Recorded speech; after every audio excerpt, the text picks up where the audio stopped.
Now, I'm going to do what I call a bit of blind drawing, which in the case of a complicated subject, which I think a whole group of leaves on a piece of paper is quite complicated, it's quite good to maybe think about adopting a different method, just as a way of freeing up the tension that can actually subtly get in when you're faced with something that's a bit complex.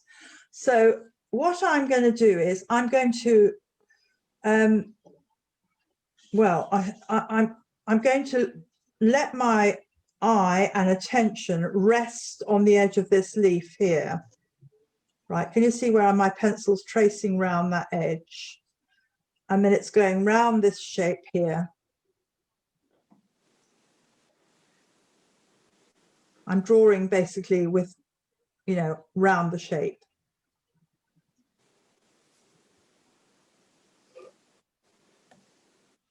Now, in order to get to this shape at the back without taking my pencil off the paper, I would then jump across and then carry on round that shape at the back. Now I'm going to show you how I do this. I would basically, I'm going to have to move my paper up. Wait a minute, let me see if I do this. Right, okay. So I'm going to draw this by just letting my eye follow around the shape, if you see what I mean. So my pencil, I'm going to just move I'm not going to look at what my pencil and hand are actually doing. I'm going to judge the shape and you know, the proportions of this leaf by simply looking at the leaf and letting my pencil and my eye work together.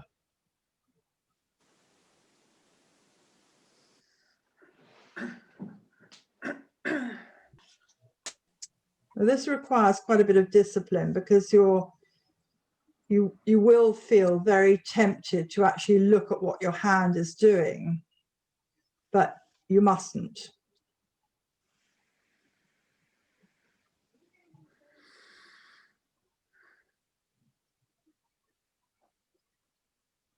Drawing. Yes. Now, that is what I call a piece of blind drawing. Basically, I wasn't looking at what my hand was doing. I was looking at, my eye was following the contour of the shapes, okay? Mm-hmm. And what it does is it, you know, I mean, you could say that's not totally, you know, it's not totally accurate, but you get something that's sort of, I think, rather nice, free, and slightly different to the sort of predictable drawing that you get when you're just, when you keep constantly looking at something and then your eye moves back to the shape. There's what happens, unfortunately, there's always a space between the looking and the drawing when sort of ideas creep in and the actual seeing gets clouded. Now, I'm only telling you this because I did both of these in that way.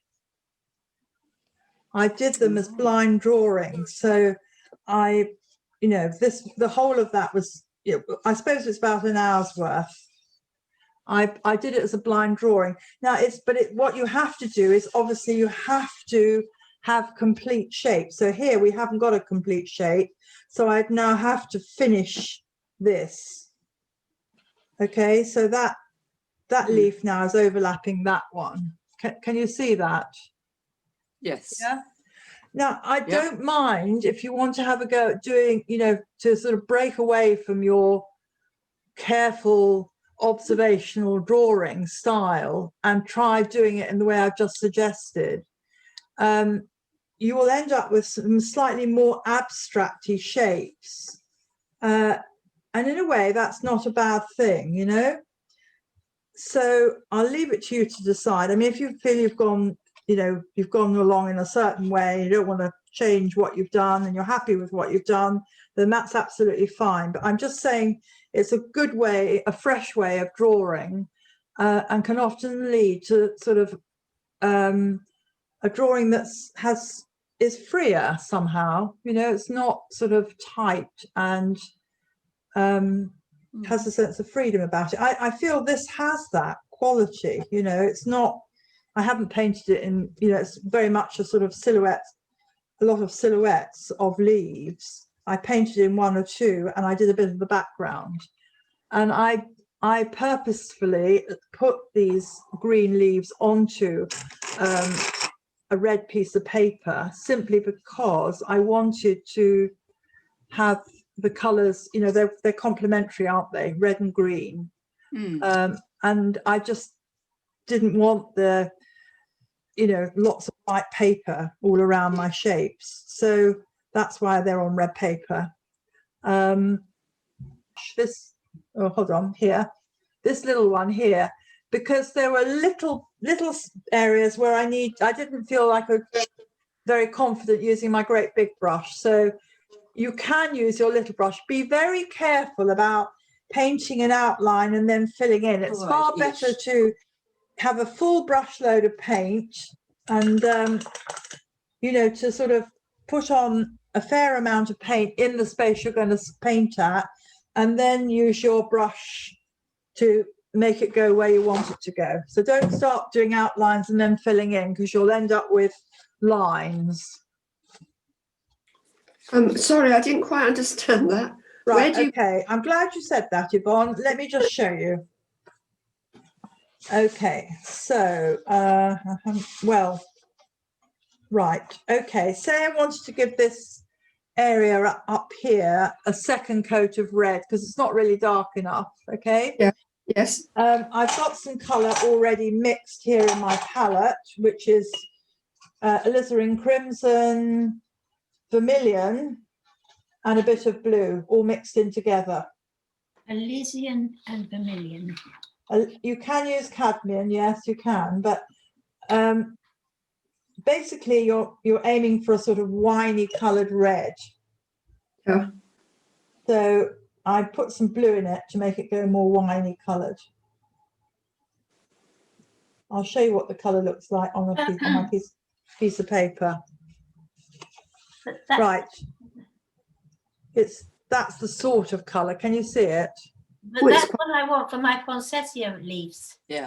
Yeah, but your poinsettia leaves, yes. Well, then in that case, you've got to make your don't use red in your background. Use something like a very dark brown. Yes, that's what I was going to do. Yes. You don't have to do what I've done. Right. Okay. Right, okay. So I've got this bit of red here, Yvonne. Yes. And before I paint it, I'm going to dampen it a bit, because I think the paint will go down better if I do. Yes. So I'm just dampening that area where I want the red. How do I make brown? And then what do I do, Yvonne? What do you do? You said you use a big brush and you dampen. No, I blot it. Yes.